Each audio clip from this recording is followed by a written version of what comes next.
bienvenidos a todos. Primero, saludarles. Para mí es un privilegio presentar a un ex compañero que obviamente siempre lo miré como un hermano mayor en Estados Unidos. Fue, como les comenté allí, coordinador de diversas misiones. En el seminario teníamos un club misionero y ahí en esa instancia nos conocimos.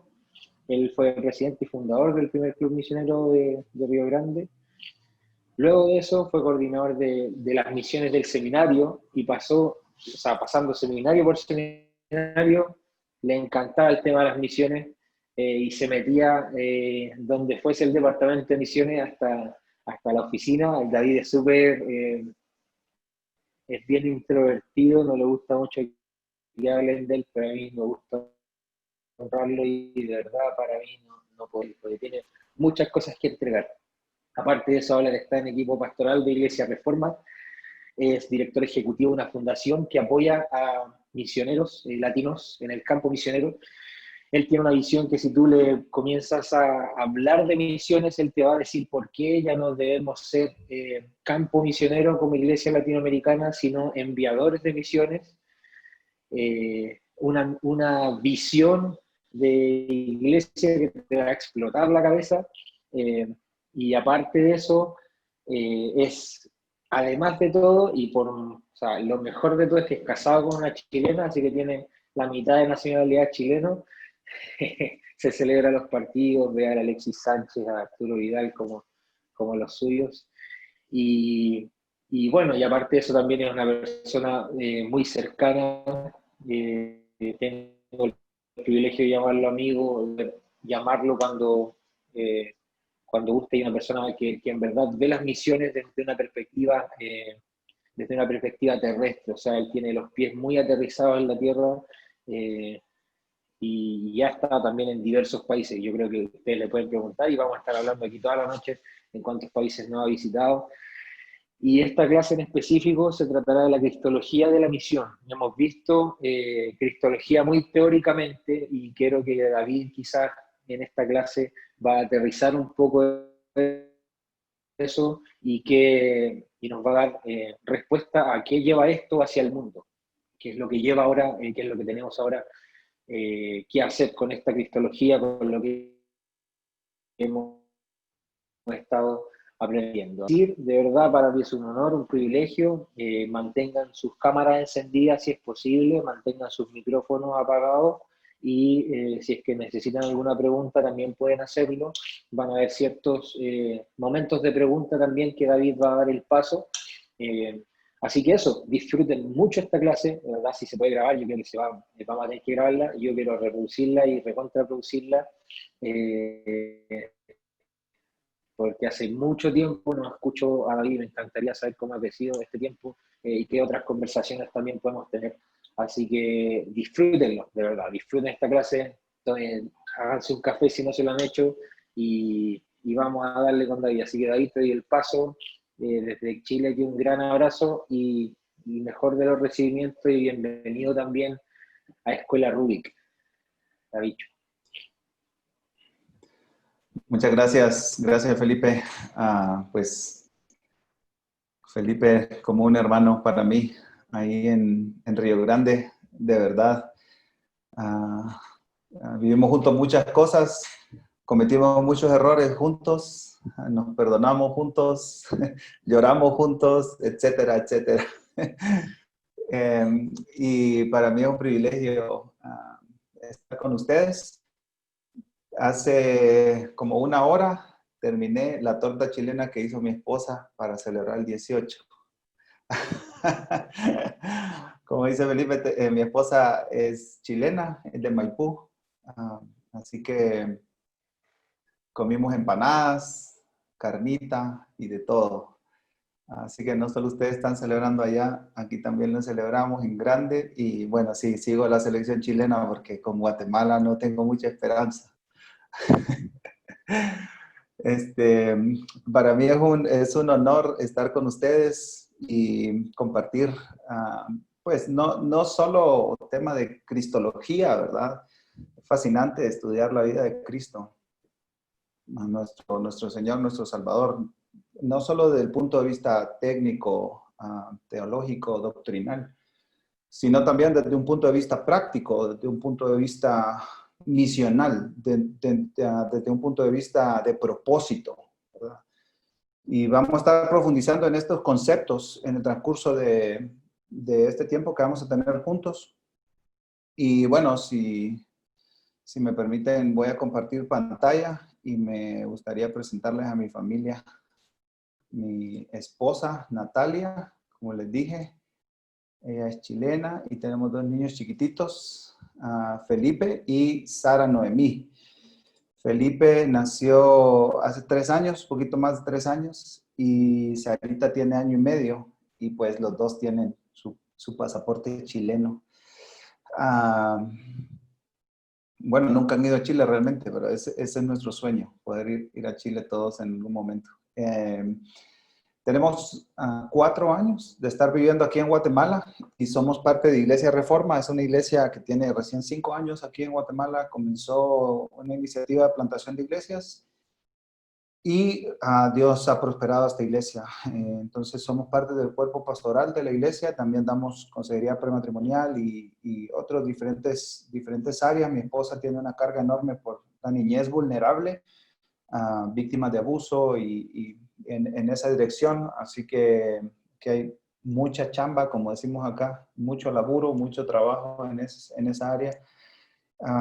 Y también soy parte de la agencia misionera FAM Guatemala, Fraternidad Apoyo Misionero de Guatemala. Tiene unos cerca de 20 años. Comenzó a servir a la iglesia, al lado de la iglesia, para poder enviar misioneros, obreros latinos a lugares sin testimonio del evangelio. Así que, bueno, eso es una pequeña introducción. Ya Felipe había hablado un poquito de eso, pero siempre me gusta que vean lo bonita que es mi esposa y los niños.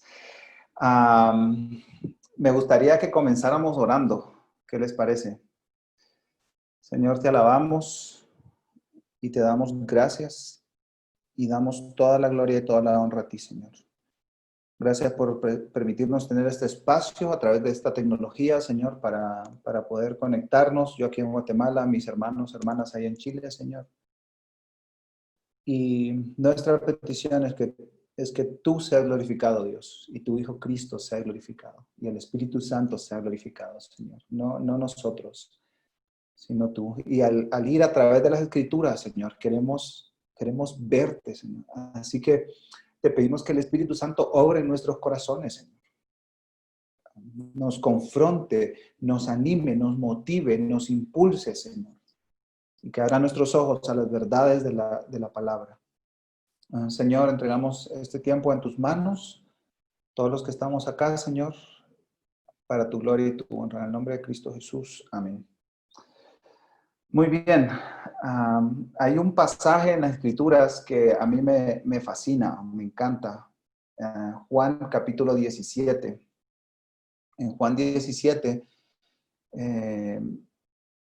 Jesús está orando al Padre, está hablando con su Padre. Y es impresionante cómo él habla con una intimidad. Yo creo que aquí como que abre un poquito la cortina de esa comunión que se vive en la Trinidad, ¿verdad? Y algunos teólogos dicen que Jesús está haciendo una oración de rendición de cuentas al Padre, ¿verdad?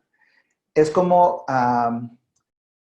está entregando los libros de cuentas, ¿verdad? De la empresa. Está ahí hablando con el Padre de una manera tan íntima, tan cercana, pero al mismo tiempo tan profunda y tan impactante para nosotros hoy, porque en esa oración Jesús dice, no te pido solo por estos discípulos que están aquí conmigo, sino por los que han de creer en mí por la palabra de ellos, que todos sean uno. Entonces, todos los hijos de Dios a través de la historia estamos incluidos en esa oración que Jesús está haciendo al Padre en Juan 17. Pero en los primeros versículos nos encontramos con esta frase. Y esta es una de las frases que más me impacta en toda esta oración. Juan 17, versículo 4 dice, yo te glorifiqué en la tierra habiendo terminado la obra que me diste que hiciera.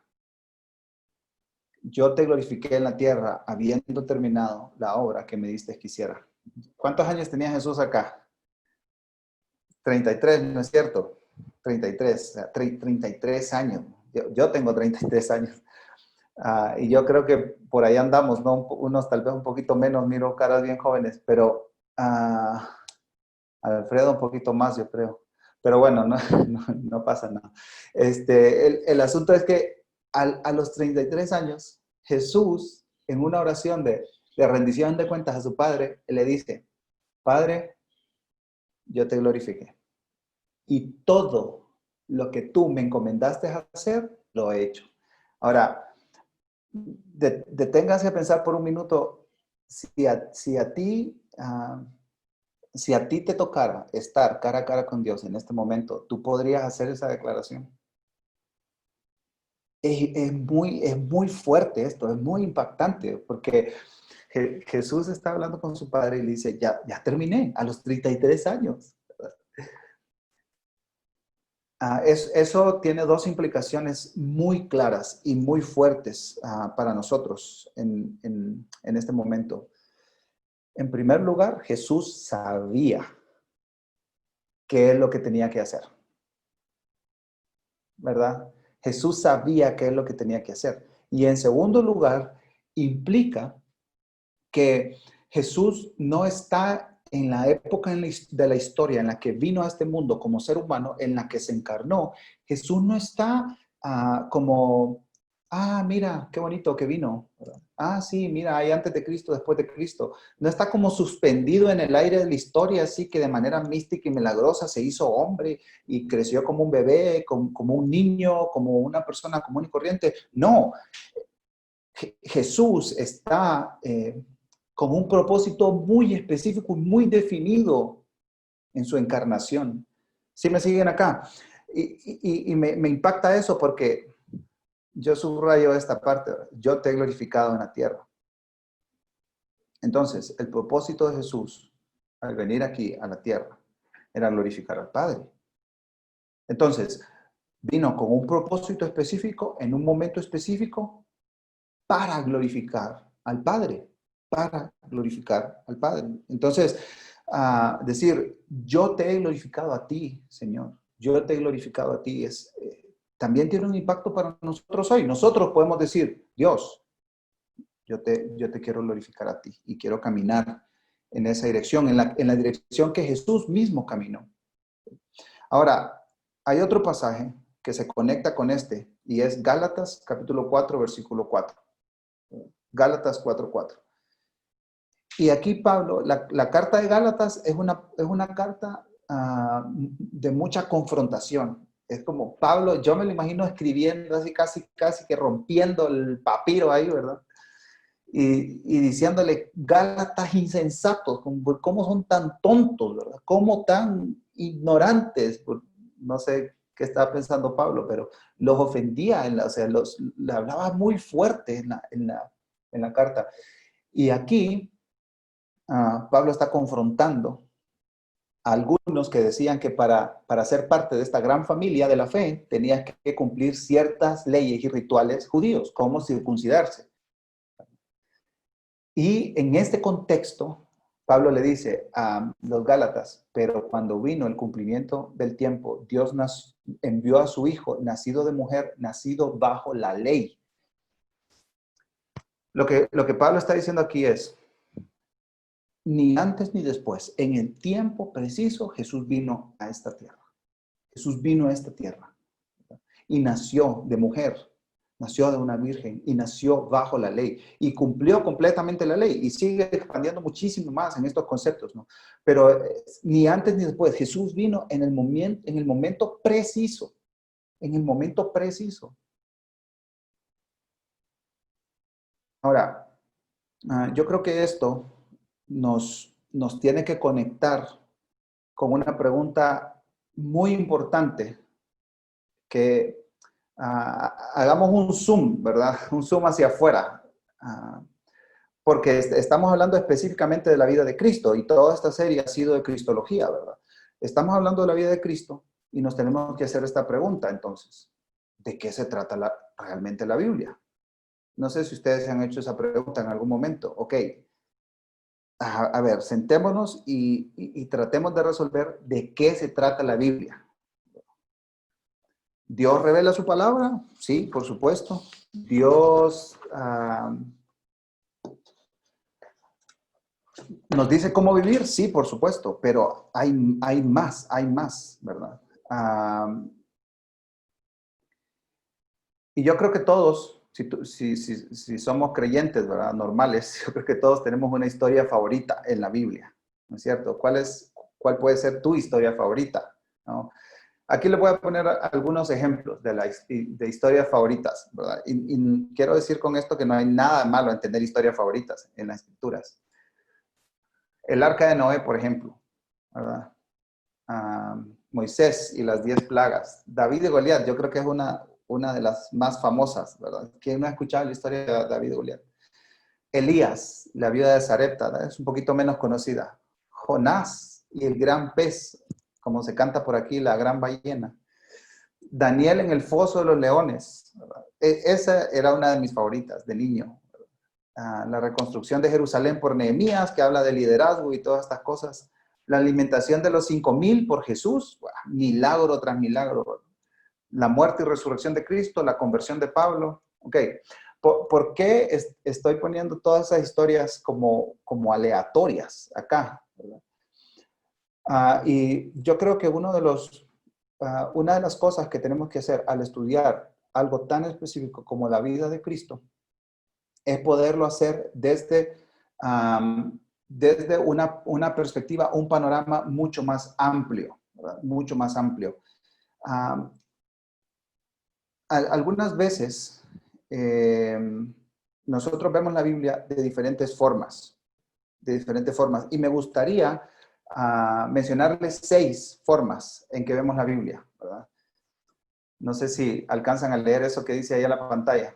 Ley de tránsito de Guatemala, actualizada. No sé por qué la actualizan si nadie le hace caso. Seguramente ahí en Chile tienen la misma lucha, ¿no? Cada quien maneja como se le antoja, pero muchas veces vemos la Biblia como una ley de tránsito, ¿no? Como un libro de reglas. Nos dice la Biblia qué hacer y qué no hacer. Entonces, agarramos la Biblia, la abrimos y decimos, ok, ¿qué es lo que tengo que hacer y qué es lo que no tengo que hacer? ¿Verdad? Ahora, ¿eso está mal? No, por supuesto. Si en la Biblia, de arriba y por abajo, encontramos reglas, ¿no? Leyes. El creyente tiene que vivir de esta manera. Por todos lados, Pablo menciona, ¿verdad? Vivan una vida digna del llamado con el que han sido llamados, ¿verdad? Constantemente está repitiendo eso. Pero muchas veces nosotros solo usamos la Biblia para ver qué nos dice que hagamos y qué nos dice que no hagamos, ¿verdad? Y algunas veces nosotros nos tomamos un poquito de libertad de añadir algunas cositas que no están tanto en la Biblia, ¿verdad? Aquí en Guatemala pasa, ¿verdad? Que hay iglesias que viven el legalismo. Entonces, no puedes ir al estadio, no puedes ir al cine, no puedes salir con X personas, no puedes tomar tal cosa, ¿verdad? Y realmente eso no son cosas que dice la Biblia, pues, ¿verdad? Vemos la Biblia como un libro de reglas. En segundo lugar, a veces vemos la Biblia como la protección espiritual. Un versículo al día me va a librar del diablo o una cosa así. Ahora, ¿está mal abrir nuestras Biblias en Salmo 91 y ponerlas en la puerta de nuestra casa, ahí, a la entrada? Yo creo que no, ¿verdad? Pero la Biblia no se escribió específicamente para espantar demonios y malos espíritus, ¿verdad? La Biblia habla de la lucha espiritual, de la guerra espiritual, por supuesto, Efesios 6, y hay muchos otros pasajes. Pero este sería hacer de la Biblia algo tan pequeño, ¿verdad? En tercer lugar, una bola de cristal. Así yo miré la Biblia muchas veces, porque es como, vamos a la Biblia y hacemos esta pregunta, ¿verdad? ¿Con quién me voy a casar? Señor, dime, revélame mi futuro. Dime a quién tengo que decirle que sí, quién va a ser mi novio, quién va a ser mi novia, ¿verdad? ¿Cuántos hijos voy a tener? ¿En qué universidad tengo que estudiar? ¿qué carrera tengo que estudiar? Entonces vamos a la Biblia y decimos, mira, aquí dice algo que tal vez es la respuesta. Y abro la Biblia, ¿cómo se va a llamar mi novio? Judas. Es, y entonces confundimos que el propósito de la Biblia es para darme dirección a mí. Ahora, ¿la Biblia me da dirección? Por supuesto que me da dirección. La Biblia me aclara mis pensamientos y me ayuda a tomar decisiones mucho más firmes y estables. Por supuesto que sí. Pero si solo dejamos la Biblia como una bola de cristal, nosotros estamos perdiendo muchísimo de las Escrituras. A veces la vemos como una taza de café espiritual, ¿verdad? Yo no sé si ustedes han escuchado a personas que dicen que si no lees tu Biblia en la mañana, tu día es fatal. Es como, oye, pero si leo la Biblia en la mañana, o sea, nada más me duermo, ¿verdad?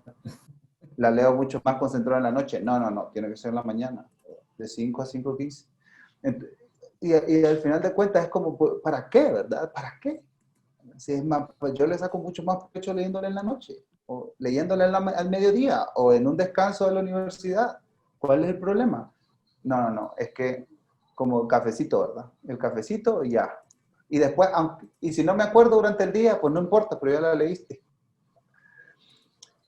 Este me gusta mucho a mí, el doctor familiar. ¿Cuándo vamos al doctor? Cuando estamos mal, ¿verdad? Cuando nos duele algo, cuando nos sentimos mal. Entonces, nos despiden del trabajo, la Biblia. No la has tocado en todo el año, pero cuando te despiden del trabajo, vas a la Biblia, vas al doctor. Te corta el novio, te corta la novia, sufriendo. No la has leído en 6 meses, a la Biblia. Tal vez encuentro una aspirinita que ya me pasé aquí mucho. Doctor familiar. Ahora, en la Biblia encontramos pasajes que nos dan ánimo, que nos dan esperanza. Por supuesto que sí, pero el problema es hacer esto una constante. Vamos solo a las Escrituras cuando nos sentimos mal, cuando estamos enfermos, cuando alguien está enfermo, cuando alguien está pasando una situación difícil. La verdad es que la Biblia no se escribió simplemente para eso. Y termino con esta, como protección espiritual, ¿verdad? Bueno, más bien me equivoqué, no es protección espiritual, es como el mapa que nos guía hacia la bendición. Esa es la idea de esa imagen. El mapa que nos guía hacia la bendición, nos da todas las promesas, ¿verdad? Yo recuerdo cuando tenía como 14, 15 años, alguien me regaló una Biblia de esa de edición promesas. No sé si ustedes la vieron por algún lado, ¿verdad? Que todas las promesas que aparecen en las Escrituras están subrayadas, ¿verdad? Como en color gris. ¿Y saben lo que yo hacía? Yo leía solo las promesas nada más. Porque yo no quería saber nada de que me dijera qué hacer y qué no hacer. Yo iba solo a las promesas, ¿verdad? Y yo decía, pues, tengo unas promesas para hoy, ¿verdad? Tengo promesas para hoy, y para mañana, y para todos los días. ¿Está mal eso? ¿Hay en la Biblia promesas? Por supuesto. Pero la Biblia no se escribió solo por eso. Entonces, ¿hacia dónde vamos con todo esto? Porque estamos hablando de cristología y está hablando de bibliología. ¿Qué es esto? ¿Verdad? Bueno, muchas veces nosotros hay una frase, ¿verdad? Dice, por mirar el árbol perdemos de vista el... Entonces, con estas perspectivas,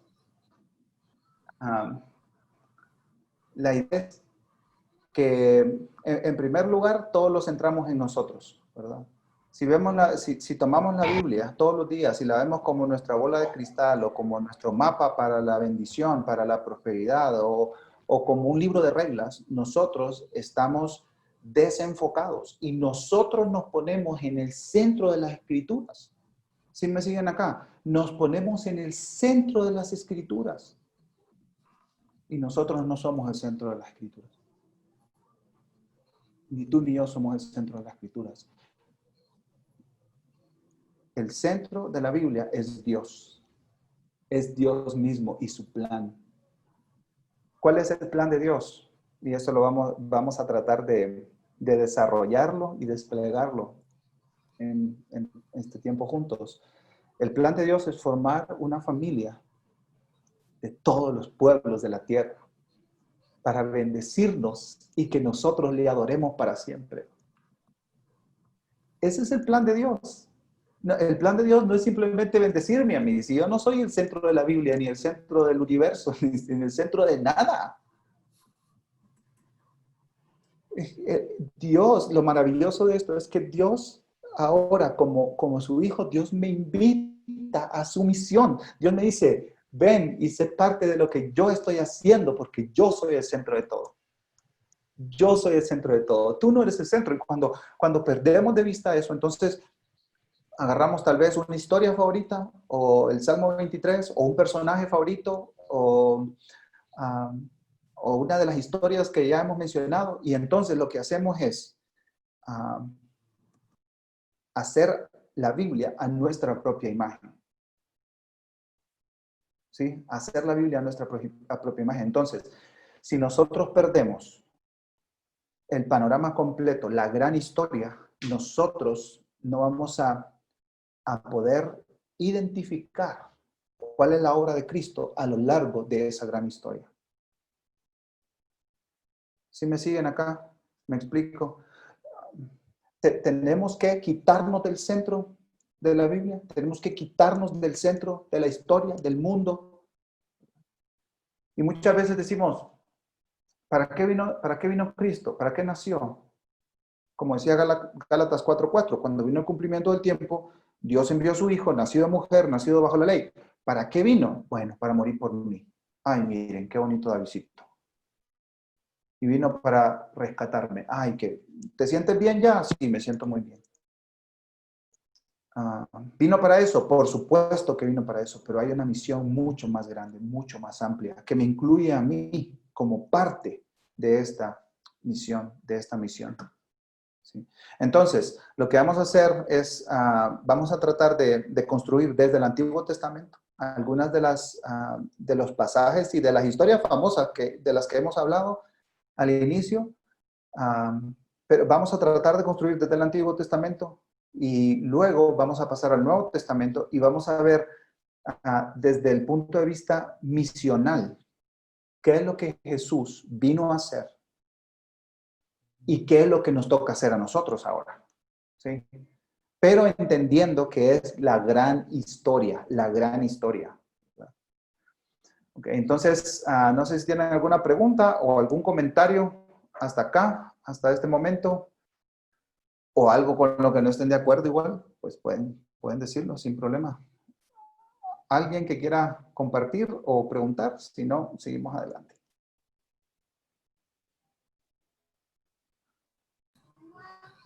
Pueden abrir sus micrófonos con confianza. O el chat, si es que no quieren hablar. Ok, bueno, seguimos. Y si quieren interrumpir, no pasa nada. Levanten la mano y ahí conversamos. Ok, entonces vamos a comenzar en Génesis. Ustedes estarán diciendo, este guatemalteco loco, estamos hablando de cristología, ¿cómo comienza en Génesis? Bueno, vamos con paciencia. Génesis, y luego vamos a ir a Apocalipsis, ¿verdad? En Génesis, bueno, hay un pasaje en el capítulo 3, versículo 15, que le llaman el proto-evangelio, o el evangelio en semilla, digámoslo así, ¿verdad? Cuando Dios maldice a la serpiente y hace una promesa, ¿verdad? De tu simiente, le dice a la mujer, voy a sacar a alguien que va a destruir la cabeza de la serpiente. Entonces, ahí está hablando de Cristo mismo. Y es muy interesante porque desde Génesis y a lo largo de todo el Antiguo Testamento nosotros vemos el plan de Dios revelándose. Es como una cortina que se va abriendo muy despacio, ¿verdad? Como una cortina que se va abriendo muy despacio. Y comienza en Génesis. Ahora, no vamos a hablar de Génesis 3, vamos a hablar de Génesis 12.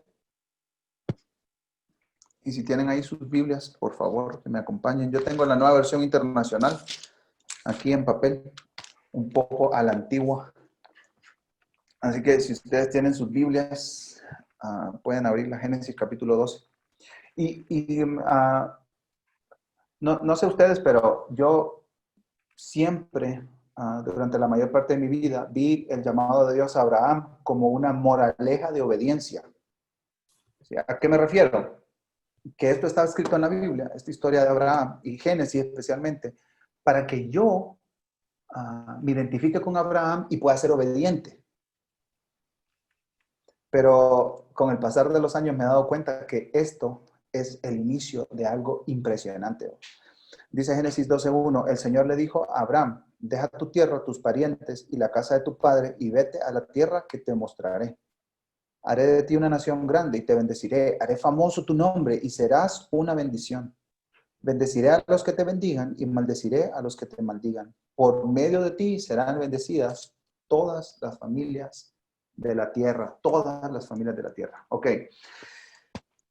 Tal vez están preguntando, ¿dónde está Cristo acá? ¿Dónde está Cristo acá? Bueno, Cristo está en el centro de este pasaje. No es Abraham el centro de este pasaje. Es Cristo el centro de este pasaje. Y es interesante porque Dios hace un llamado, hace un llamamiento, le dice a Abraham, vete de tu tierra, tus parientes, ¿verdad? Lo toma de un pueblo pagano, politeísta, lo saca de ahí y le dice, vete a donde yo te diré. No te voy a decir dónde, pero vete, ¿verdad? Sin GPS, sin Waze, sin nada. Vete nomás. Y le dice, pero le da una promesa. Es un llamado y es una promesa. Y en esta promesa nosotros encontramos a Cristo. Porque le dice, por medio de ti serán bendecidas todas las familias de la tierra. Ahora, vamos a comparar Génesis 12 con Gálatas capítulo 3. Si me acompañan en Gálatas capítulo 3, por favor. Entonces ya nos dimos cuenta que en la historia del llamado de Dios a Abraham ahí no está como una moraleja ética para mí. ¿Puedo aprender de la vida de Abraham? Por supuesto que sí, principalmente a no mentir, ¿verdad? A no decir que mi esposa no es mi esposa. Pero más allá de eso, podemos aprender de Génesis 12 que Dios comienza a revelar su plan ahí con la vida de Abraham. Vamos a Gálatas capítulo 3, versículo 8, dice, en efecto, la Escritura, habiendo previsto que Dios justificaría por la fe a las naciones, anunció de antemano el Evangelio a Abraham. Por medio de ti serán bendecidas todas las naciones. ¿Qué dice Pablo que le anunció a Abraham? El Evangelio. Ahora, a ver, un momento. ¿Cómo está? Aquí ya me perdí, ya me enredé. ¿Cómo que Pablo dice que Dios le anunció el Evangelio a Abraham? Y el Evangelio no es para el Nuevo Testamento, pues. No, el Evangelio, el plan del Evangelio está desde Génesis. ¿Ven cómo está Cristo ahí en Génesis 12? Esto es fantástico, porque nosotros no somos el centro de la Biblia, es Dios y su plan. Y el centro del plan de Dios, el cumplimiento del plan de Dios, es Cristo mismo. Él es el cumplimiento de todas las profecías del Antiguo Testamento. Es el Mesías esperado, el Redentor, el Salvador, no solo del pueblo de Israel, sino que de todas las naciones, porque Pablo le está diciendo aquí a los Gálatas, por la fe, Él justificaría a las naciones, no al pueblo de Israel, no a los judíos, sino a las naciones. Y vamos a estar hablando un poquito de eso de naciones en los próximos minutos. ¿Cuál es el evangelio que Dios le contó a Abraham? Es como, mira Abraham, te voy a dar una primicia. ¿Verdad? Te voy a dar una primicia. Arturo Vidal se va al Barcelona. No es eso. Le dice, te voy a dar una primicia. Te voy a dar una primicia, Abraham. Quiero derramar todas mis bendiciones sobre la humanidad en Cristo. Tú y tu familia y tu descendencia va a ser parte de eso. Qué fantástico. Qué maravilloso. El Evangelio, hermanos, no aparece en Mateo 28. Vayan y prediquen a todas las naciones el Evangelio. El Evangelio está en Génesis. Y ahí está la promesa de Cristo. Gloria a Dios por eso. Ahora, eso no es lo más sorprendente. Esto es fantástico, pero miren conmigo Apocalipsis ahora. Ya vimos el inicio, ahora vamos a ver el final. Apocalipsis, capítulo... bueno, tenía esta frase aquí que no recordaba. Dice John Stott, que es un escritor inglés de hace muchos años, un teólogo, dice, estos son quizá Génesis 12, 1 al 3, los versículos más incluyentes de toda la Biblia. Todo el propósito de Dios está encerrado en ellos. Qué fabuloso, ¿no es cierto? Estos son los versículos más incluyentes que nos incluyen a todos de toda la Biblia. Todo el propósito de Dios está encerrado en ellos. En este pasaje se habla, en Génesis 12, se habla de las naciones, se habla del pueblo de Israel, se habla de Cristo, se habla del Evangelio, se habla de la bendición, es una promesa. Hay muchas cosas en esos 3 versículos. Ahora, como mencioné, vamos al final, ¿verdad? Ya vimos la promesa de Dios a Abraham. Ahora vamos a ver una imagen del fin. Apocalipsis capítulo 5, versículos 9 y 10. Y yo no sé, pues a mí me fascina el fútbol, ¿verdad? Como pueden escuchar. Y a mí me gusta estar del lado del que siempre gana, ¿verdad? Yo creo que si eres fanático de un deporte, no importa cuál sea, pues te gusta ganar, ¿verdad? Y nosotros estamos en el equipo ganador. Miren conmigo capítulo 5, versículos 9 y 10. Y entonces entonaban este nuevo cántico. Digno eres de recibir el rollo escrito y de romper sus sellos, porque fuiste sacrificado y con tu sangre compraste para Dios gente de toda raza, lengua, pueblo y nación.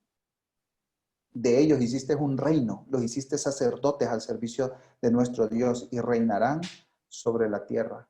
Hay una multitud ahí que están cantando al Cordero, a Cristo.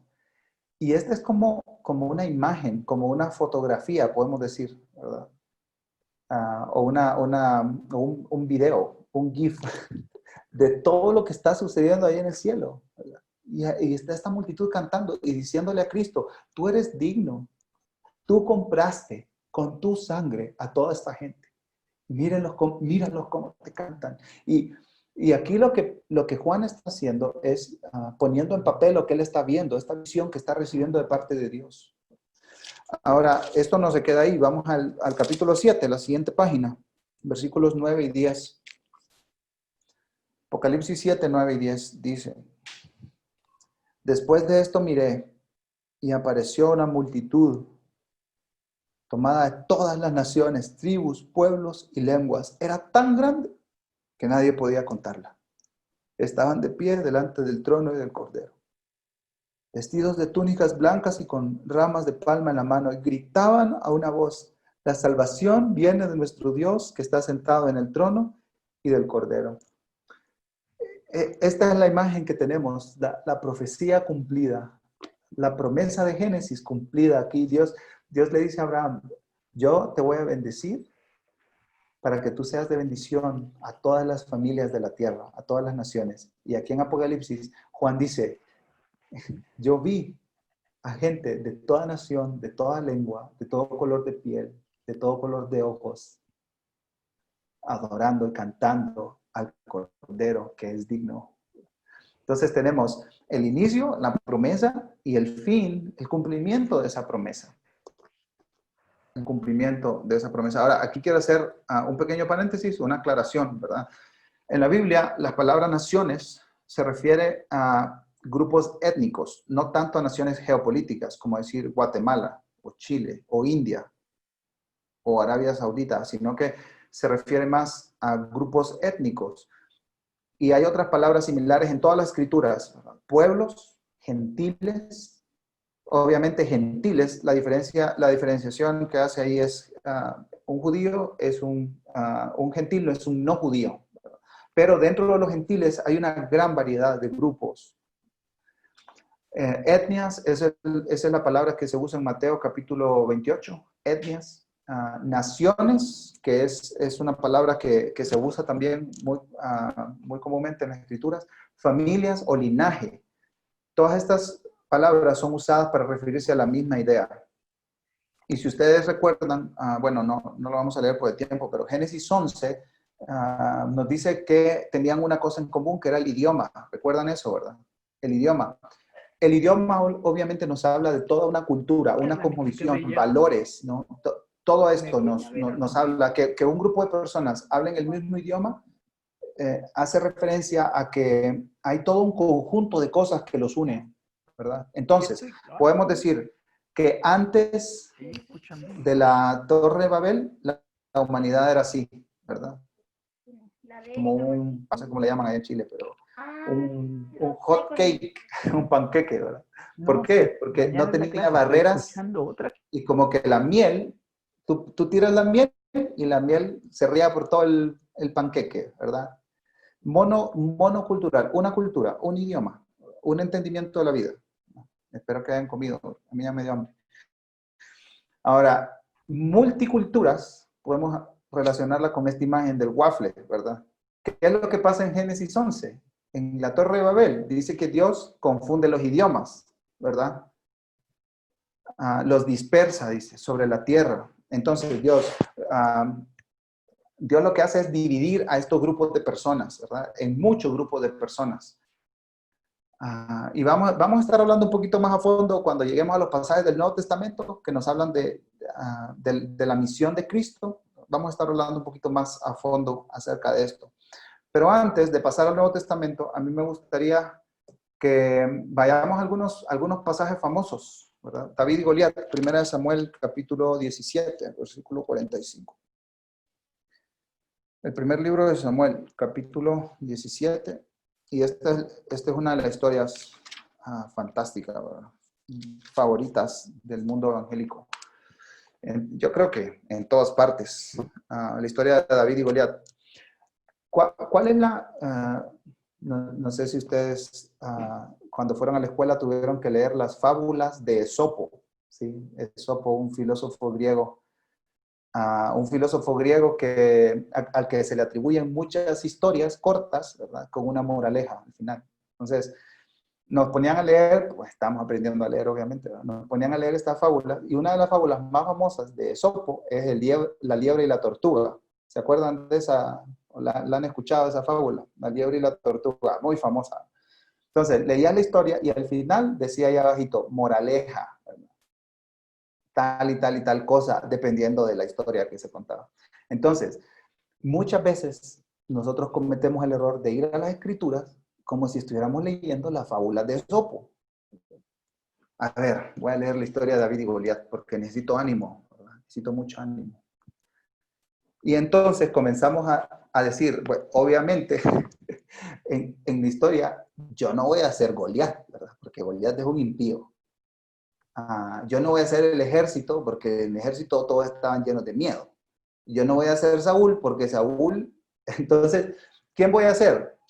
Pues voy a ser David, porque David es el mero mero de la historia, como dicen en México. David es el mero mero. Entonces, pues como David es el héroe, yo quiero ser como David. Entonces, yo he escuchado algunas cosas súper raras de esa historia. Ve, agarra 5 piedrecitas que son la fe, la esperanza, el amor, es como, ¿y eso de dónde lo sacan? Miren, ¿por qué está la historia de David y Goliat en las Escrituras? ¿Por qué? Miren conmigo los versículos 45 al 47. David le contestó, tú vienes contra mí con espada, lanza y jabalina, pero yo vengo a ti en el nombre del Señor Todopoderoso, el Dios de los ejércitos de Israel, a los que has desafiado. Hoy mismo el Señor te entregará en mis manos y yo te mataré y te cortaré la cabeza. Hoy mismo echaré los cadáveres del ejército filisteo a las aves del cielo y a las fieras del campo, y todo el mundo sabrá que David es muy bueno con la onda. No dice eso. Dice, todo el mundo sabrá que hay Dios en Israel. Que hay Dios en Israel. Todos los que están aquí reconocerán que el Señor salva sin necesidad de espada ni de lanza. La batalla es del Señor y Él los entregará a ustedes en nuestras manos. ¿Por qué la historia de David y Goliat está en las Escrituras? Simple y sencillo. Para que Dios se vea grande. Para que Dios se vea grande. Para eso está la historia de David y Goliat en las Escrituras. ¿Verdad? ¿Me puede dar ánimo? Sí, por supuesto, pero pues a todos nos gusta ser los héroes de la historia, ¿verdad? Y derrotar al gigante. Pero la historia de David y Goliat en la Escritura no está para eso. Está para que el pueblo de Israel y las demás naciones alrededor y los filisteos pudieran reconocer quién es el verdadero Dios. Vamos a otra historia, Daniel en el foso de los leones. Daniel capítulo 6, versículo 25. Daniel 6, 25. Y esta historia, un poco de lo mismo, ¿verdad? ¿Cuál es la moraleja? Pues pórtate bien, ora 3 veces al día, porque así no te van a comer los leones. Y pues no sé quiénes son los leones, pero por ahí va la moraleja. Pero miren, ¿cuál es el propósito de esta historia? Dice, ya después de que pasó todo lo que pasó, ¿verdad? Ya Daniel salió del foso, arrojaron a los que lo habían acusado. Dice, más tarde el rey Darío firmó este decreto. A todos los pueblos, naciones y lenguas de este mundo, paz y prosperidad para todos. He decretado que en todo lugar de mi reino la gente adore y honre a Daniel, porque es bien obediente. Eso dice, no, dice que toda la gente adore y honre al Dios de Daniel. ¿Ven quién es el centro de la historia? El Dios de Daniel. ¿Por qué? Porque Él es el Dios vivo y permanece para siempre. Su reino jamás será destruido y su dominio jamás tendrá fin. Él rescata y salva, hace prodigios en el cielo y maravillas en la tierra. Ha salvado a Daniel de las garras de los leones. ¿Quién está diciendo eso? ¿Un pastor de una iglesia? No, el rey, un impío, ¿verdad? Un impío está diciendo eso. Hermano, ¿cuál es el centro de la Biblia? No, no eres tú ni soy yo, es Dios y su historia. ¿Cuál es la historia que Dios está escribiendo? Que Él va a ser glorificado por todos. Filipenses capítulo 2, toda rodilla se doblará y toda lengua confesará ¿qué cosa? Que Jesucristo es el Señor. Vamos a la última del Antiguo Testamento. Esta es una de mis favoritas. Jonás, capítulo 1, versículo 4 al 6. ¿Cuál es la moraleja que aprendemos de Jonás? No huyas de Dios porque te va a tragar el gran pez. Ahora, hay una lección muchísimo más amplia y profunda en el libro de Jonás. Y hay 10 milagros en el libro de Jonás. Hay 10 milagros. No solo que el pez se tragó a Jonás, ¿verdad? Ese es uno de los 10 milagros. Pero hay dos milagros de salvación. Uno lo encontramos al final del libro, cuando el rey de Nínive y todo Nínive se arrepiente. Y de verdad se arrepiente. Tanto es así que el Señor no los castiga, ¿verdad? Ese es un mensaje de salvación que hay. Y el otro milagro de salvación que hay, lo vemos en el capítulo 1. Jonás compra su pasaje, le dice, ve al este, y Jonás agarra un pasaje para ir al oeste, ¿verdad? Hacia España iba Jonás, y Dios le dijo, ve en la otra dirección. Jonás iba a ir a Tarsis, que queda como a 3,000 kilómetros de distancia de donde él estaba, y Dios le había dicho, ve a Nínive, que queda como 800 kilómetros de donde él estaba. O sea, el grado de desobediencia de Jonás era absoluto, radical. Pero vamos a leer el versículo 4 al 6. Dice, pero el Señor lanzó sobre el mar un fuerte viento y se desencadenó una tormenta tan violenta que el barco amenazaba con hacerse pedazos, dice. Escuchen bien en el versículo 5, los marineros aterrados, dice. Okay. Yo no sé si ustedes han ido en un avión con turbulencia, ¿verdad? Es terrible eso. Ahora, ¿cuál es la referencia? Si tú vas en un avión donde hay turbulencia y las aeromosas siguen sirviendo la comida, pues no pasa nada, ¿verdad? Ahora, si tú las ves pálidas, que todas agarran sus cosas y se van a sentar, preocúpate porque hay problemas, ¿verdad? Es una turbulencia que no va bien la cosa, ¿verdad? Algo así pasaba en este barco. Los marineros estaban aterrados, dice, estaban aterrados. Eran gente de mar, ¿verdad? Que habían vivido cualquier tipo de tormenta, pero esta era una tormenta poco común. Y dice, Versículo 5. Los marineros aterrados y a fin de aliviar la situación comenzaron a clamar cada uno a su Dios y a lanzar al mar lo que había en el barco. Jonás, en cambio, que había bajado al fondo de la nave para acostarse, ahora dormía profundamente. Podemos decir muchísimas cosas de este versículo, pero hay algo que yo quiero resaltar. Dice el pasaje que los marineros estaban clamando cada uno a su Dios. Entonces, lo que implica esto obviamente es que cada uno de estos marineros tenía un Dios, eran de diferentes pueblos, podemos decirlo así, y cada uno de estos marineros tenía su propio Dios. Entonces yo me los imagino ahí corriendo a traer a sus estatuas o lo que tuvieran a la mano para pedirle a ese Dios que calmara la tempestad. Es como pensar más o menos en América Latina, ¿verdad? En América Latina cada país como que tiene una virgen, ¿verdad? La Virgen de Guadalupe, la de Suyapa, Entonces, es como si hubiera estado un barco de latinos, pues órale a ver a cuál virgencita te responde, ¿verdad? A ver cuál santo es el que hace este milagro, porque aquí ya no, esto se fue de nuestras manos. Algo así estaba pasando en este barco. Y miren, versículo 6, el capitán del barco se le acercó a Jonás y le dijo, ¿cómo puedes estar durmiendo? Le dijo, levántate, clama a tu Dios, quizás se fije en nosotros y no perezcamos. Si se dan cuenta, bueno, algunas Biblias hacen esta diferencia, ponen Dios en minúscula por la palabra que usa el marinero, ¿verdad? Pues mira, yo no sé de qué pueblo eres, pero clama a tu Dios, tal vez Él te escucha.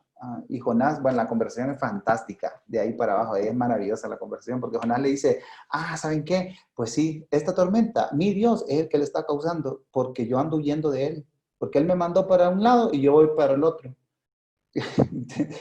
Jonás todavía, el tipo sinvergüenza, ni tan siquiera se podía suicidar él, o sea, querían que lo agarraran y que lo tiraran al agua, como Jonás, ¿por qué no te tiras tú? O sea, tírate, como hasta los marineros, antes de tirarlo al agua, ellos oraron y dijeron, Dios, perdónanos, por favor, porque este tipo se va a morir, si lo tiramos al mar, se muere, ¿verdad? Perdónanos, no queremos tener sangre en nuestras manos, imagínense, los marineros paganos eran más piadosos que el profeta de Dios.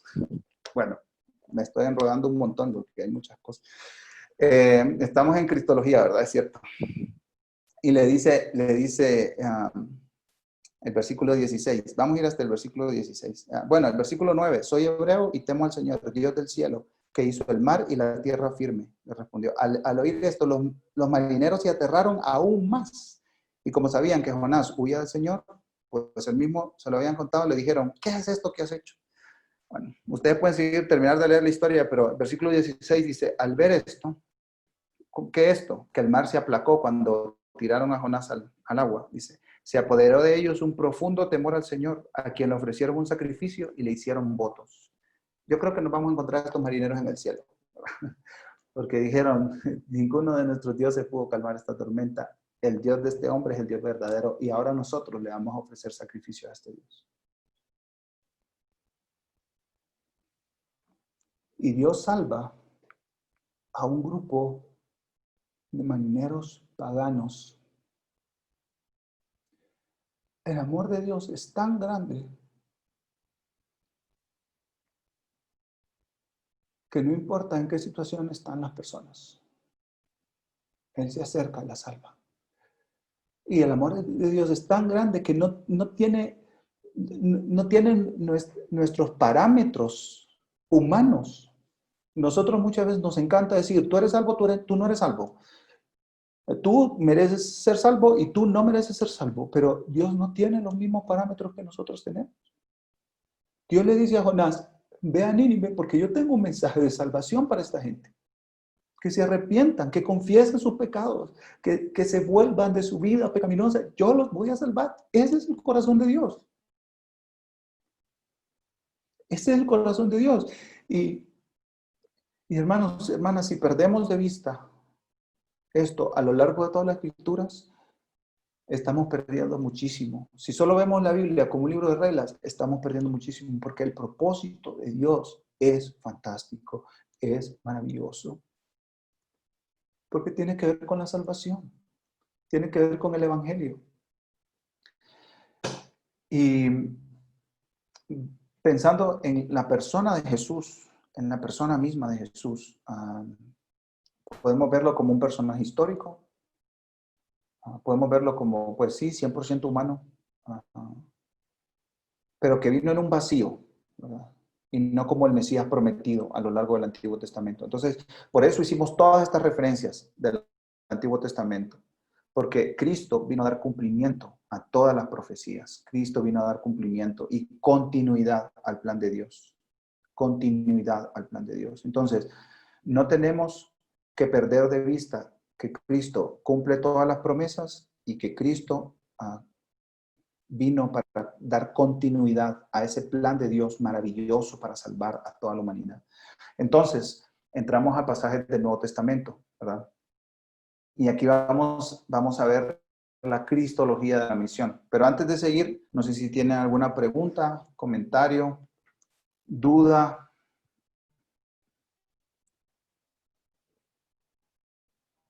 Seguimos adelante, entonces. Yo no estoy viendo no sé si hay comentarios ahí en el chat, pero bueno, si hay, ahí me levantan la mano, porfa, para poder detenerme un poco. Muy bien. Cristología de la misión. A veces cuando voy a ciertas iglesias, algunas iglesias, grupos de jóvenes, reuniones, lo que sea, me gusta preguntar qué versículos en la Biblia hablan de misiones. Me gusta hacer esta pregunta. El primero que me dicen es Mateo 28. Eso es todo. Y de ahí no escucho ningún otro versículo. Alguien me dijo Filipenses 4:13, pero no sé si ese encaja muy bien. Obviamente es un poco de ironía, pero ¿cuántas veces aparece en la boca de Jesús lo que conocemos como la Gran Comisión?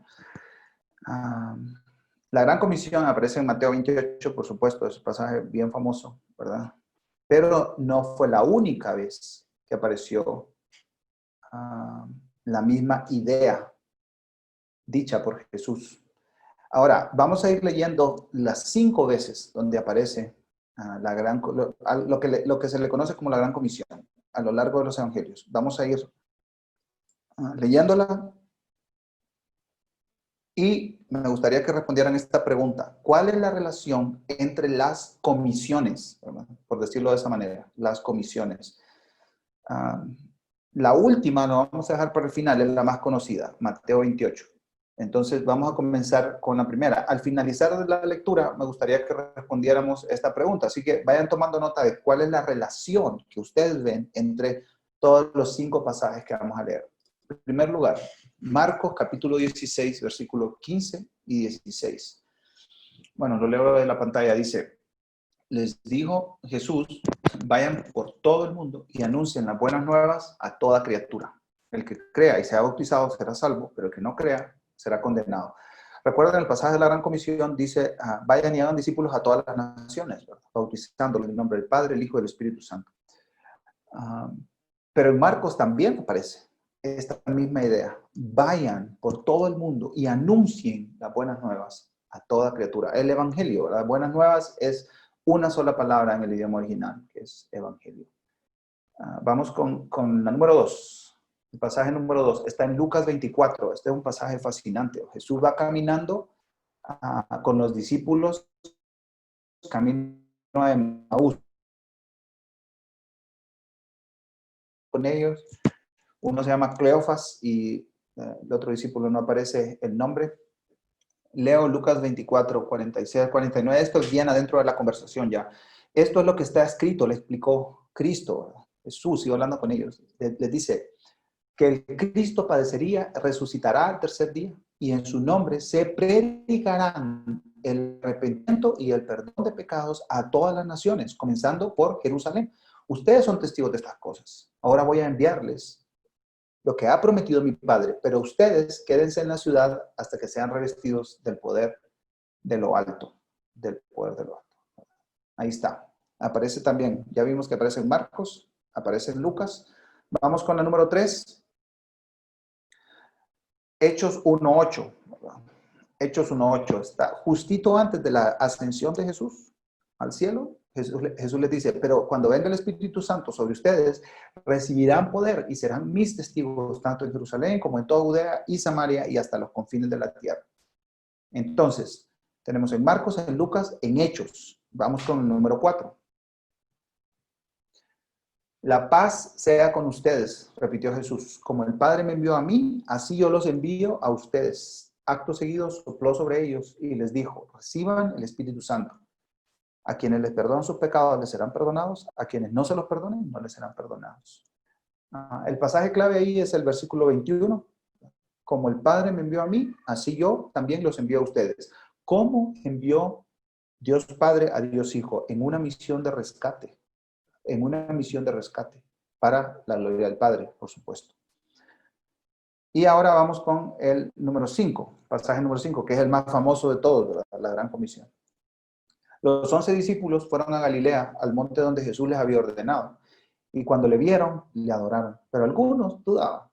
Jesús se acercó y les habló diciendo, toda potestad me es dada en el cielo y en la tierra. Por tanto, id y haced discípulos a todas las naciones, bautizándolos en el nombre del Padre y del Hijo y del Espíritu Santo, enseñándoles que guarden todas las cosas que os he mandado. Y he aquí, yo estoy con vosotros todos los días hasta el fin del mundo. Hasta el fin del mundo. Ok, muy bien. Entonces, a una pausa. Ahora es tiempo de ustedes para que abran sus micrófonos y puedan compartir un par de ideas de estas. En respuesta a esta pregunta, ¿cuál es la relación entre las comisiones? ¿Qué relación ven ustedes entre todas, entre los 5 pasajes? ¿Ven algo en común? ¿Algo que les haya llamado la atención? ¿Algo que ustedes tal vez habían pasado por alto de uno de estos pasajes? ¿Alguien quiere comentar algo?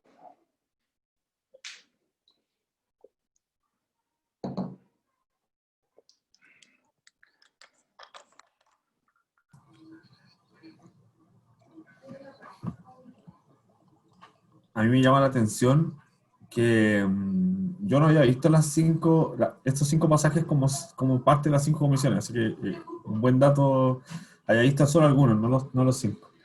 Pero me llama la atención que en los 5, y lo uno a lo que explicaste delante de Génesis y Apocalipsis, que el todo siempre está en todos estos pasajes, el incluir a todo. Entonces, finalmente es Cristo, como dice Efesios, quien reúne todas las cosas. Entonces, como que todo se reúne en él.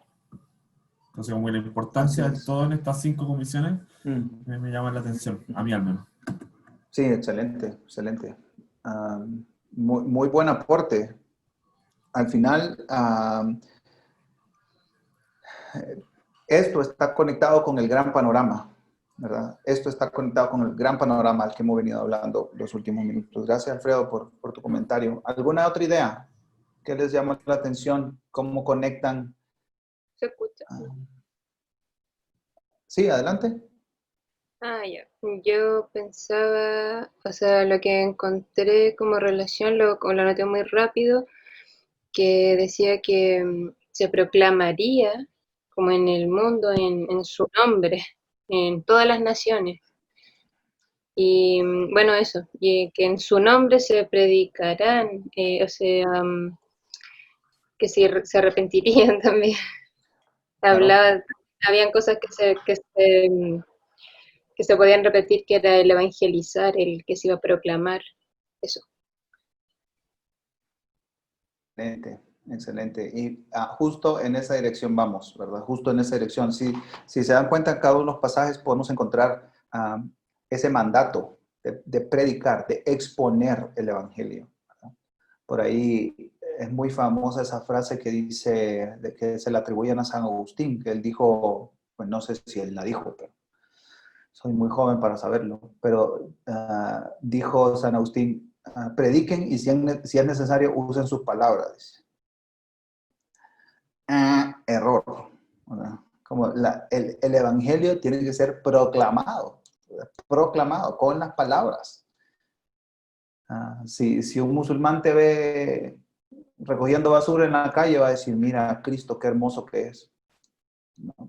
No va a ser confrontado con su pecado, no va a ser,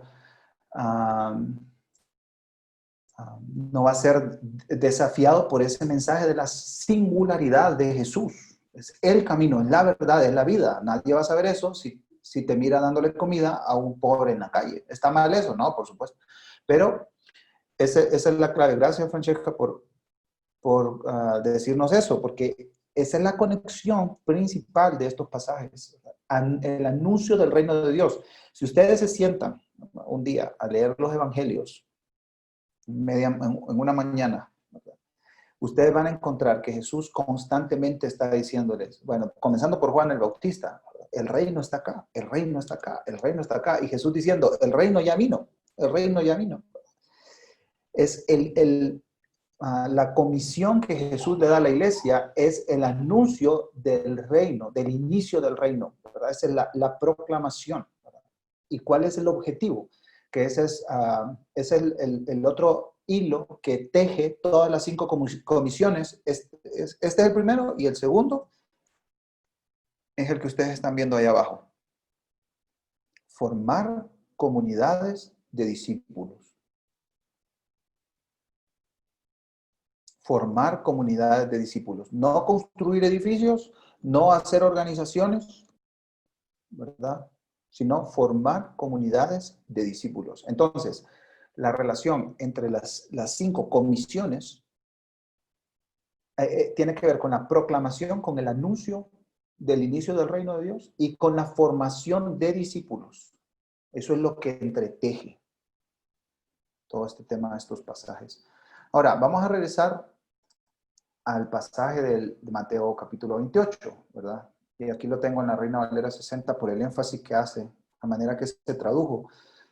Subrayé en negro, en negrita, algunas palabras. Por ejemplo, le adoraron, dudaban, y no vamos a ahondar en eso, pero esto tiene implicaciones muy fuertes. La adoración, entre paréntesis, ¿verdad? La adoración no excluye la duda. Voy a repetir eso. La duda, al revés, la duda no excluye la adoración.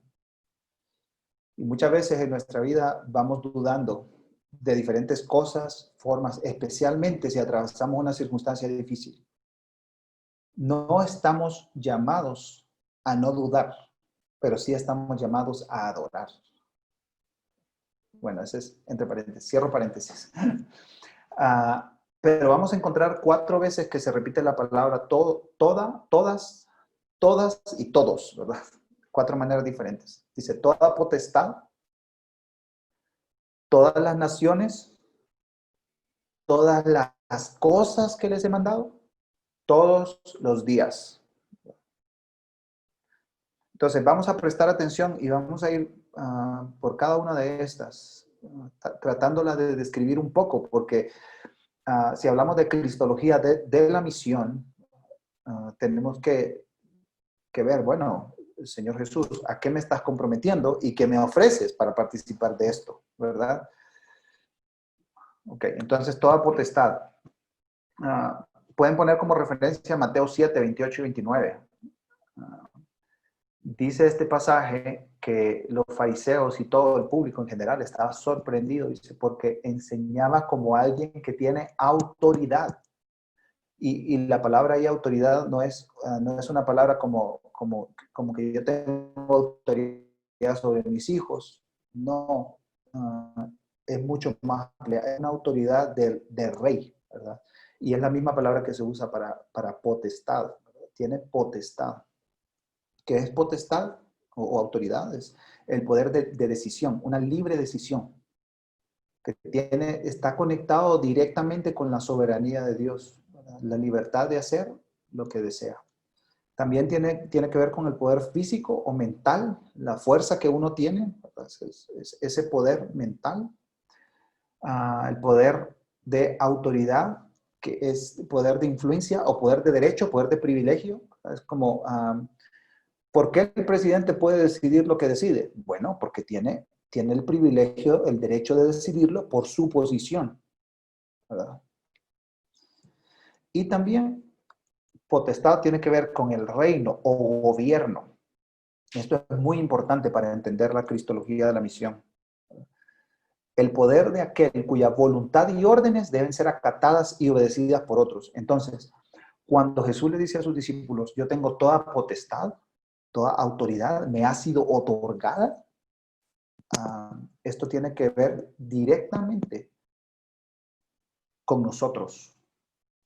Porque si Él nos manda a hacer algo, no es una sugerencia, ¿verdad? No es una sugerencia. Ahora, por eso pregunto aquí, ¿entendemos esto? Y no se preocupen por tomar nota de todos los detalles. Le voy a mandar a Felipe la presentación esta para que puedan compartirla. Toda potestad me es dada en el cielo y en la tierra. Toda potestad. Y esto es algo clave. La nueva realidad fundamental de la tierra es que Jesús es el Rey Supremo, ¿verdad? Esa es la nueva realidad. ¿Recuerdan el ejemplo de Jesús? Cuando él estaba en Lucas capítulo 8, que había una gran tempestad, dice, ¿verdad? En el mar. Y los discípulos estaban aterrados. Dice, Señor, despierte, que nos vamos a morir. Esa lección, esa historia no está en las Escrituras para que nosotros, en el año 2020, sintamos que la pandemia Dios la va a calmar, como calmó esa tempestad. Podemos aprender muchas lecciones de ese pasaje, no estoy diciendo que no, pero lo que Jesús quería hacer era revelar, descubrir a sus discípulos el poder y la autoridad que él tenía sobre la creación, sobre la naturaleza. Yo soy el que calmo la tempestad, los peces me obedecen, las olas me obedecen, el agua me obedece, el viento me obedece. ¿Por qué? Porque yo tengo autoridad. Él tiene toda autoridad en el cielo y en la tierra. Él es el rey escogido, el Mesías prometido, ¿verdad? Entonces, hay muchas escenas en la Escritura donde nosotros a veces solo vemos, mira, resucitó a Lázaro. Yo tengo autoridad sobre la muerte. Mira, sanó a ese enfermo. No, yo tengo autoridad sobre la enfermedad. Mira, liberó al endemoniado gadareno. Yo tengo autoridad sobre los poderes demoníacos. Jesús está revelando a sus discípulos, poco a poco, la autoridad y el poder que él tiene. ¿Y de dónde viene esa autoridad? Bueno, sobre todo después de su muerte, viene de su resurrección. Entonces, esta es como una cadena, ¿verdad? Toda potestad. Bueno, tenemos entonces la resurrección de Cristo. El rey vence al mal. El rey vence al mal. Tenemos su exaltación sobre toda nación, y también tenemos la misión del rey y su pueblo a toda nación. Entonces, este es como una pequeña cadena, un pequeño triángulo que nos habla de la potestad de Dios, de Cristo, perdón, la potestad de Cristo. En Filipenses 2, lo cito nuevamente, ¿verdad? Dice que Jesús es exaltado. A Jesús es otorgado todo poder, sobre todo principado, toda autoridad, sobre todo señorío, dice, espiritual, ¿verdad? Y físico también. Entonces, hay tres pasajes que me gustaría citar. No tenemos tiempo para leerlos ya, pero me gustaría citarlos. Hay tres pasajes, que es Apocalipsis 5. Bueno, ya leímos un par de versículos de Apocalipsis 5, 1 al 14. Especialmente el versículo 5, que dice, el león de la tribu de Judá, la raíz de David, ya ha vencido. Y por eso es digno de abrir el rollo. Dice Juan ahí que dice, yo estaba llorando, dice, porque nadie era digno de abrirlo. Y entonces el Cordero sale en escena. Dice, yo tengo la autoridad que me ha sido otorgada por Dios. Daniel capítulo 7 es un pasaje mesiánico. Bueno, por el tiempo no podemos leerlo, pero es fantástico porque Daniel está teniendo una visión. Digno es el Cordero, y es la misma visión que Juan tiene en Apocalipsis, capítulo 5 y 7. Salmo capítulo 110. Este es un salmo mesiánico, fantástico. Versículo 1 dice, así dice el Señor a mi Señor, siéntate a mi derecha hasta que ponga tus enemigos por estrado de tus pies. En Cristo el Salmo 110 se cumple a cabalidad. Se cumple a cabalidad por el hecho de la autoridad, ahí está el Salmo 110, de la autoridad, de la potestad que Dios le encomendó a Cristo. Así que, ¿cómo nos podemos hacer esta pregunta? Bueno, si Jesús tiene toda la autoridad, entonces, ¿por qué no viene aquí con granadas y con bombas y con morteros y con todo, ¿verdad? Para destruir a todos los malos. Y bueno, aquí esta es una aclaración. Jesús no extiende su reino sobre todas las naciones por la fuerza. Él no la extiende así, de esa manera. Jesús tiene autoridad, pero Jesús extiende su reino sobre todas las naciones así. Dice Pablo en 2 Corintios 4 que él escogió poner el evangelio en vasos de barro. ¿Qué significa eso? Que nosotros, los que llevamos el evangelio, los que compartimos el evangelio, somos frágiles. Lo vil y lo menospreciado escogió Dios para avergonzar a lo fuerte, a lo poderoso. Es como el reino al revés. Es como el reino al revés. Dios escoge avanzar su reino en comunidades de discípulos fieles que lo aman, lo sirven, lo adoran y aman y sirven a los demás. Esa es la manera en que Jesús extiende su reino aquí en la tierra. Ahora, ya vimos toda potestad. Después, el evangelista Mateo nos dice todas las naciones. Y aquí esta palabra naciones, como miramos al inicio, es etnia, ¿verdad? Vamos a pasar muy rápido por esto. Etnia se refiere a los no judíos o gentiles. En algunos pasajes ahí, la mejor traducción es pueblo, como el pueblo Tarahumara de México. Y recientemente se ha incorporado la palabra etnia. Esta palabra no era tan famosa antes, ahora cada vez es más famosa, se conoce más, ¿verdad? Entonces, ¿cuál es la mejor idea que nos da la frase todas las naciones? En griego, el pantata etne, Mateo 28:19, la respuesta es etnias definidas por idioma y cultura. Entonces, yo sé que esta parte es bien técnica, pero aguántenme un ratito, espérenme un ratito.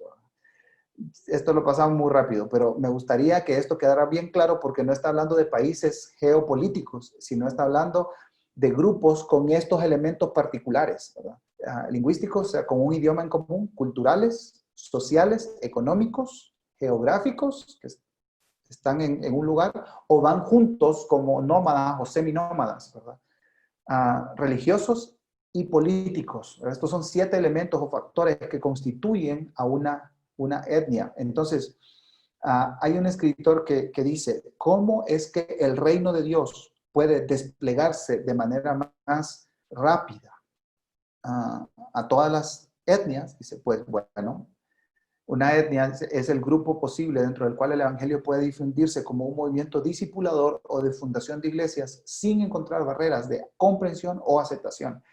¿Qué está diciendo esto? Bueno, un poquito técnico, como les dije, pero aquí en Guatemala vivimos 24 etnias en un país, ¿verdad? 24 etnias.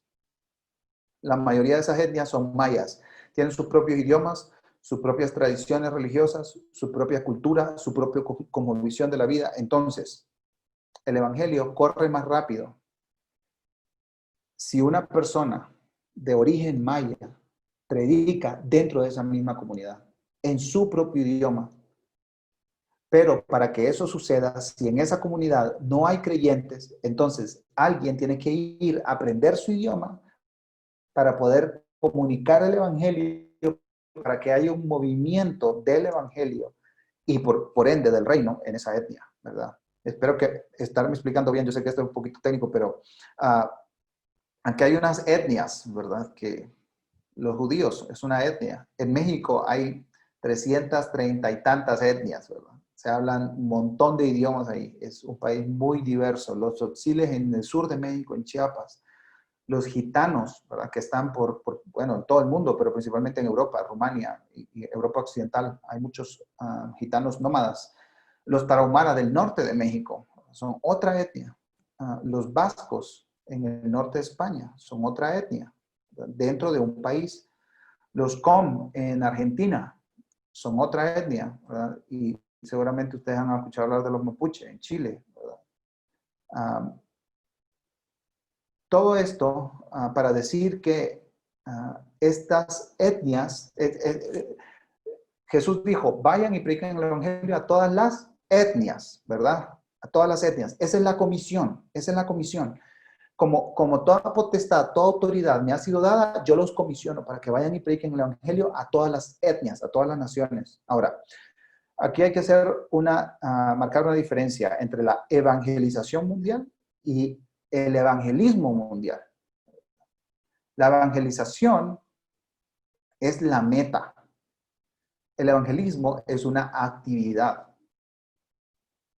Entonces, cuando estamos hablando de la cristología, de la misión, estamos hablando que Jesús es el Rey Supremo porque Él tiene toda autoridad y Él comanda a su pueblo para que vaya a hacer evangelismo para que se lleve a cabo la evangelización. ¿Sí me explico acá? Entonces, realmente lo que menos tenemos que hacer o priorizar son programas y eventos, sino hacer de la evangelización nuestra meta y del evangelismo nuestro estilo de vida. ¿Sí? Bueno, tendríamos mucho más que decir ahí, pero ¿qué produce el evangelismo? Produce discípulos, ¿verdad? Gente que cree en Jesús y confiesa a Jesús como su Salvador. ¿Qué es un discípulo? Bueno, dice el diccionario de la Real Academia Española que un discípulo es una persona que aprende una doctrina, ciencia o arte bajo la dirección de un maestro. Entonces, está Bernabé, que según Mateo 28 es un hacedor de discípulos, ¿verdad? Va haciendo discípulos y él busca a Pablo y lo discipula. Y Pablo busca a Timoteo y lo discipula. Entonces, es una cadena constante, ¿verdad? Es una cadena constante. El discipulado es un estilo de vida, no es una actividad, es un estilo de vida, ¿verdad? Porque Pablo fue discipulado por Bernabé y estaba discipulando constantemente a Timoteo. Entonces, este es un poco un video que nos puede mostrar de qué es discipulado. No sé si lo han visto. ¿Se escucha?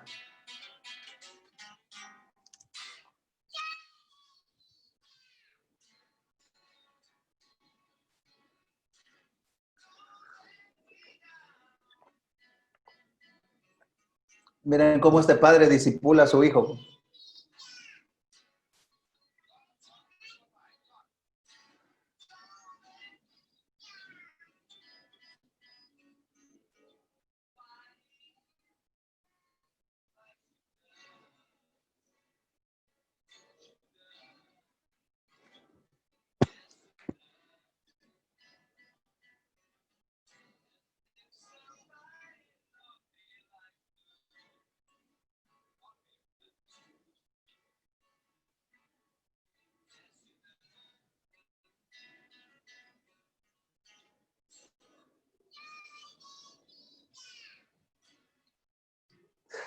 Bueno, lo vamos a dejar ahí el videoclip. ¿Por qué puse eso? Bueno, ya hablando en serio, el discipulado es un acto de aprender y repetir. Eso es discipulado, aprender y repetir. Aprender y repetir. No, nosotros a veces hacemos tan complejo el discipulado, tienes que pasar por estas 350 lecciones y después tienes que llevar este curso y entonces de ahí tú puedes discipular a alguien más. Yo les recomiendo mucho este libro, La Evangelización, de Max Stiles, y ahí muestra cómo él fue a Emiratos Árabes Unidos y puso en práctica una vida misional de discipulado. Es fabuloso. Él dice que él evangelizó a alguien, se convirtió, lo comenzó a discipular. Esta persona conoció a una persona de otro país, de Kenia o no sé dónde, India, Pakistán, y esta persona se convirtió, conoció al Señor Jesucristo por medio de su discípulo. Luego otra persona de Nigeria, no sé dónde, nuevamente escuchó el evangelio, se convirtió y comenzó a crecer. Eso es el discipulado, ¿verdad? Dice Pablo, lo que has aprendido de mí ante muchos testigos, esto encarga a hombres fieles que sean idóneos también para enseñar a otros. Y realmente ese es 2 Timoteo 2:2 puesto en práctica, ¿verdad? El discipulado. Lo que has aprendido de mí, esto encarga a hombres fieles que sean idóneos también para enseñar a otros. ¿Y qué estamos enseñando? Vamos a llegar ahí. Aquí tenía los nombres de las personas, pero lo vamos a pasar por el tiempo. ¿Qué estamos enseñando? Todo lo que Jesús nos mandó. Pero miren, todos los días Él ha prometido su presencia y su compañía en el cumplimiento de la gran comisión. Y eso es lo fantástico. Cuando nosotros aprendemos cristología, que nunca se nos olvide esto. Jesús está con nosotros siempre, todos los días, todos los días. Entonces, estamos en la misión de Dios, la misión de Dios. Hay una tarea que me gustaría que hicieran. Pudieran escribir Mateo 28, 18 al 20 en sus propias palabras. Léanlo, medítenlo, piensen un poco cómo escribirían Mateo 28, 18 al 20 en sus propias palabras. Ya vamos a ir cerrando y realmente a mí me impacta cada uno de estos todo, ¿verdad? Toda potestad, todas las naciones, que guarden todas las cosas que les he mandado, que eso es el discipulado. Y dice, yo estoy con vosotros todos los días hasta el fin del mundo. Y hay algo con lo que quiero cerrar acá, ¿verdad? Dice esta escritora, Yvonne Honeycutt, el mundo mayoritario no ha recibido una pequeña comisión, sino una gran comisión. Esta es una hermana de Estados Unidos que escribe extensamente acerca de la misión mundial. Y ella mira hacia el mundo mayoritario, que es América Latina, África y Asia, ¿verdad? A nosotros nos dicen el mundo mayoritario, porque obviamente somos la mayor cantidad de personas en el mundo, mucho más que en el norte, que es el norte global, que es Europa, Estados Unidos, Canadá, Australia. Pero dice, el mundo mayoritario no ha recibido una pequeña comisión, sino una gran comisión. Muchas veces, hermanos, nosotros nos miramos como pobrecitos nosotros, ¿verdad? Necesitamos ayuda, siempre necesitamos ayuda, ¿verdad? Somos muy pobres, no tenemos recursos, nos hace falta tantas cosas, pero realmente esto no tiene que ver para nada con lo material. El Rey Jesús, que es nuestro Rey, nos dio una comisión. Y ahora Él nos dice, vayan ustedes. Y esa es la cristología de la misión. Vayan ustedes y hagan discípulos a todas las naciones, a todas las etnias, no solo en Chile, sino vayan hasta lo último de la tierra para poder predicar este evangelio, que el reino ya está acá, ya vino, ¿verdad? Ya está acá. Y Cristo nos invita a ser parte de su misión. Y Cristo vino y Él, pues, en su vida, en su mente humana, Él entendió que era parte de una gran historia, ¿verdad? Y nosotros, ustedes en Chile y yo acá, somos parte de una gran historia. De la historia de la redención, la historia de la salvación. Y Dios nos invita a formar parte de su misión, de su historia. Así que, pues eso era lo que quería compartir. Podíamos seguir hablando aquí por mucho tiempo más, pero tenía en mi corazón compartir esto con ustedes. Así que dejo el tiempo con Alfredo. Si tiene alguna pregunta o algún comentario, algo más que agregar. Sí, no sé si hay alguien que tenga alguna pregunta antes de terminar, si es que quieren compartir algo, comentar algo. Abro el espacio. Por mi lado, hay algo que me dejó súper marcado desde un poco al comienzo de la clase y fue una frase que dijiste que de repente si miramos solo un árbol, nos perdemos un poco el bosque que está detrás. Yo creo que eso pasa mucho con la cristología. Si de repente nos enfocamos solo en una pequeña cosa, nos perdemos todo lo que está detrás, nos pasa con la Biblia, nos pasa un poco con todo. Entonces, esta mirada más misionológica de Cristo, creo que es súper relevante para nosotros. Así que gracias David por este tiempo, gracias por haberte dedicado a la clase y habernos compartido desde allá, de Guatemala, este tiempo. Así que nada, muchas gracias.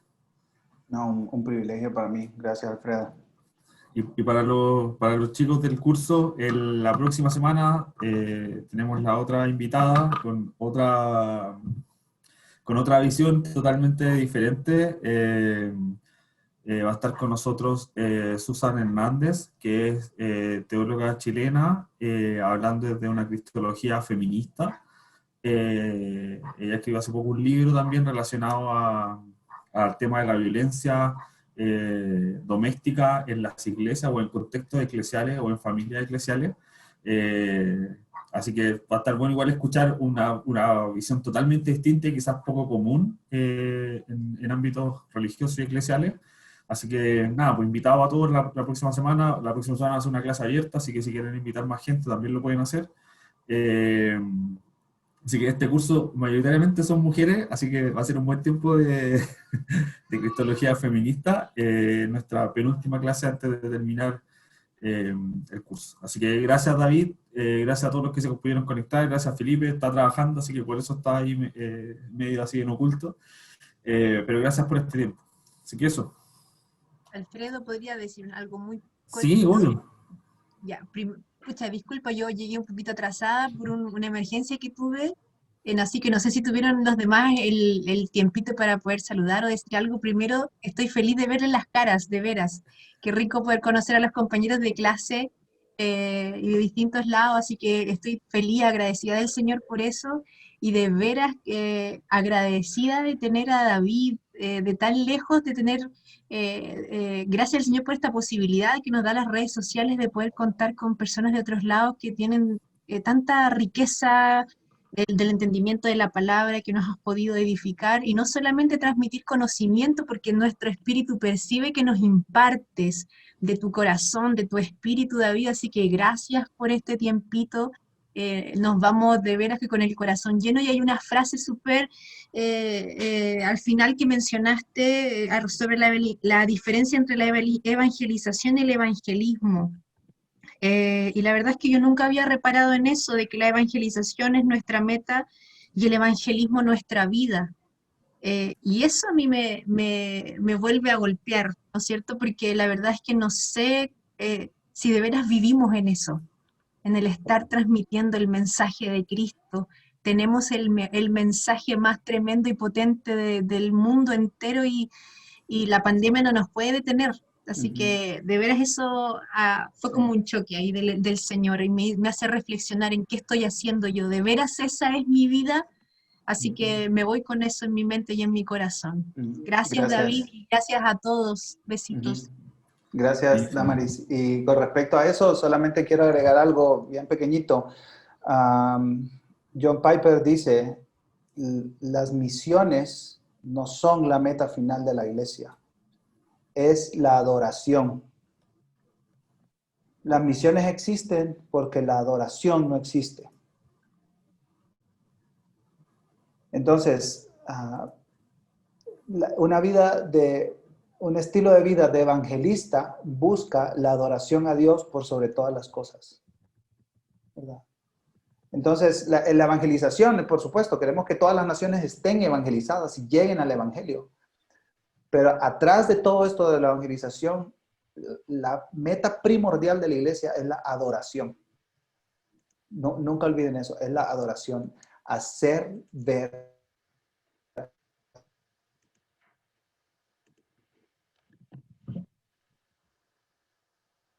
No pegado, parece. Ahora volviste. Ahí está. Ya. Sí, dice que tengo internet inestable. Pero no sé si me escucharon o se comprendió la idea. Sí, se entendió perfecto el concepto de la adoración, al menos como lo estabas planteando. Excelente. Bueno, muchísimas gracias. Bueno, gracias a todos, que estén muy bien. Nos vemos la próxima semana, también la haremos por Zoom, así que nos volveremos a ver las caras. Así que bacán poder conocernos y compartir un poco más de tiempo. Así que cuídense, saludos, que estén muy bien. Chao.